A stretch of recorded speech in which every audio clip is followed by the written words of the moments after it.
Alright, back to Warhammer Fantasy. It's Wall here, and I'm going to do another battle report, this time between the Tomb Kings and the Orcs and Goblins. Now, this game is actually going to be the first game of Warhammer that I'll ever have played at home. This is a game inside my room here with my green table. You might have seen this table before in some of my 40k battle reports, but excuse me. We've got an Orcs and Goblins opponent here. He's brought some of his own terrain, thankfully, to be used on the table, and the Tomb Kings are deployed as follows. We've got the units of chariots on the right hand side, then a big unit of 20 archers in the middle with a king carrying behind them, of course. No guesses as to what they plan on doing.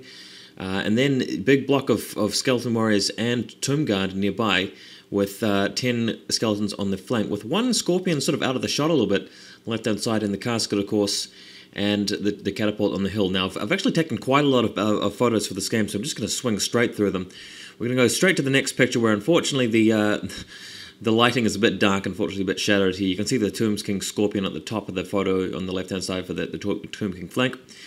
But Orcs and Goblins from left to right, or bottom to top, however you want to think of it. We've got Snotling bases, 2 of them, giant. Nice giant. 5 Wolf Riders, 2 Bolt Throwers about to move onto the hill there in their first movement phase. At the back there's a Goblin Shaman.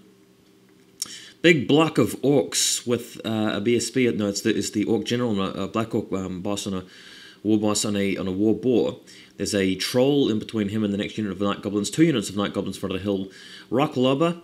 A couple of big units of 20 or 25 Orcs with double hand weapons and choppers and shields over the far right. We've also got some squig hoppers behind the forest and some goblins on wolves.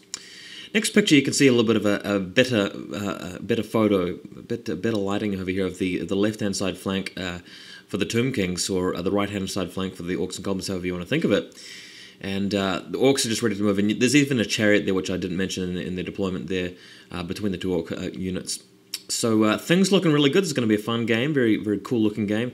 This is the classic Warhammer featuring Orcs and Goblins, just as it ought to be, just having a brawl in the middle of the table. Nothing says Warhammer like a big army of Orcs and Goblins. So let's move on to the next picture, where the Tomb Kings win the first tournament and immediately fly out with the carrion. And two Fanatics launch out, 1 per unit, and I asked my opponent why he didn't go for 3 Fanatics per unit, as I thought that would have been much better, but yeah, he just went for the 1 each, and I think next time we play against each other, he'll probably be using more Fanatics, because he really needs more to do the damage. The carrion only lost 1 bird from this little attack here, and then they're in range to be charged by the Night Goblins later, so still losing the carrion. Didn't really get my points worth out of them, but at least I prevented the Fanatics obviously from hitting my own guys like my chariots. Now, next phase here, we've got you can sort of see the Tomb King's movement, not really very much, lots of shooting going off. But on the other hand, the Orcs and Goblins turn 1, you can see from left to right the Goblin Wolf Riders moving around the flank, with the Squig Hoppers moving through the forest, and the big unit of Orcs and Goblins in the middle, the Night Goblins charging the carrion, of course. That big unit of orcs in the background, the chopper boys, actually reformed to face towards the hill. Now, that was a mistake from my opponent here.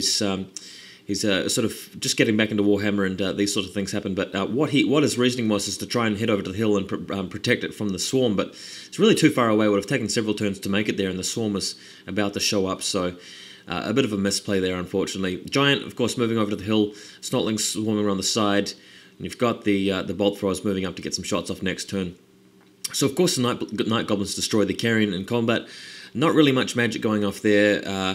The Tomb King Screaming Skull Catapult, of course, unfortunately misfired and lost a crew member, and that's why I've turned it around to face my side of the table, just so we know that the catapult's doing nothing this particular turn, unfortunately. So, next photo. Just a better view of what's going on over here.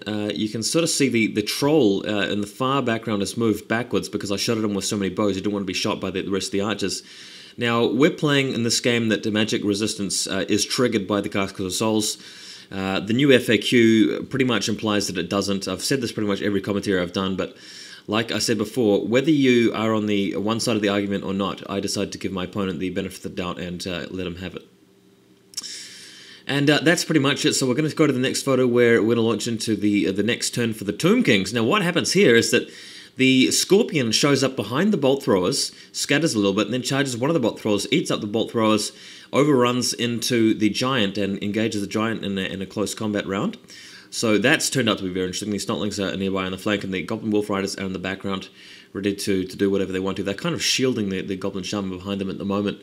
So yeah, Scorpion ready to fight the Giant in the next turn. Over here, what's happened is the Night Goblins have been shot so badly by Tomb King arrows and been damaged badly by the Fanatics here. They've fled, so they're running backwards. You can see the little counter next to the hill where the Swarm's about to show up next time. The Swarm missed its opportunity to show up in my second turn. It might show up in the third turn. We'll see. Next photo. Oh, the Fanatics comes charging straight through the Orcs with the War Boss in it and actually get a few kills there. So Fanatics doing more damage to Orcs and Goblins in general than the Tomb Kings, fortunately for me. Next shot, the Orcs moving further and further towards the Tomb King's line. Squigs moving out of the forest. Looks like the Chariot is just out of range from the Scorpion. There's a 14-inch distance. Both those units, the Scorpion and the Chariot, are 14-inch range, and I had a careful look at it, and I figured that it would just be slightly out of range, so I didn't risk it.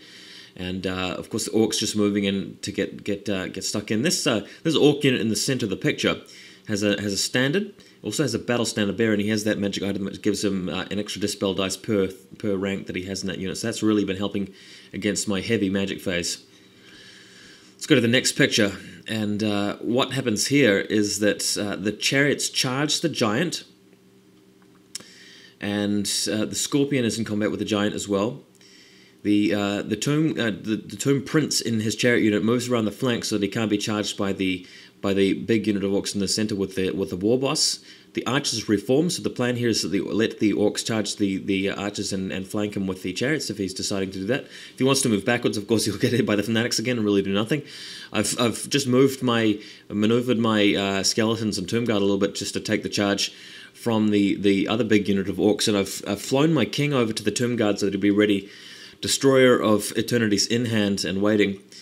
And yeah, the catapult, unfortunately, actually got demolished by an Orc spell. He used Foot of Gork and actually crushed it. No, he didn't. Oh, yeah, he did. Yeah, he used the spell and rolled a multitude of 5s and 6s and actually crushed it. So, well done to him. But I'm planning on resurrecting it because the crew is still alive. And the FAQ says that you can bring the catapult back with your magic. How's that? Now, next photo. I only have one thing to say about this picture, and that is souls. Now, the Casket of Souls goes off. I'm not sure if it happened in this particular one. I'm going to tell you what happened. The Casket of Souls did go off, even though I let him use the 2 dice for the Troll's magic resistance. He failed, and the magic the casket goes off, and this picture is just still from the same turn as the previous picture. You can see them maneuvering a bit better. Orcs are not really in a very good position to receive the Tomb King's charges here, and the Giant's fighting 2 different targets there. In the combat phase, of course, the Chariots attack the Giant, and I'm just going to move to that picture here. The Chariots charge the Giant, get a number of hits and so forth on it, but they don't kill it, and the Giant actually destroys the Scorpion, unfortunately, and now my impact hits have been used up, so the Giant looks like he's going to win this combat in the long run, but the Casket of Souls has gone off, taking out all of the Snotlings, all of the Wolf Riders in behind. It's taken out 1 crew member from the Goblin Bolt Throw. It took out a bunch of the Squigs. It took out the Wolf Riders on the left-hand side of the battlefield. It took out a number of Orcs. It killed a single Shaman, so... That's missile fire for you. But what can you do? It's the freaking Casket of Souls. That thing is not to be trifled with. Let's go to the next picture where the Orcs are pretty much in their turn 3 now, and the War Boss decides he's going to let the Archers have it. Now, if this unit successfully beats the Skeletons enough in close combat, they'll destroy it and overrun and be out of range of the Chariots nearby. But what happened here is that he just wailed on the unit and got it right down to 3 guys left after combat resolution had been taken into account. So that left him firmly in place for me to actually charge him in the flank. So looking pretty bad for the Orc War Boss here, and we'll find out how that turns out later. Next picture, you can see in a bit more detail how few Orcs and Goblins there are left after the Casket of Souls went off. In the background, the Tomb Swarm have arrived and chased the Goblin rock lob off the table, so no more artillery for him. He's got the single bolt thrower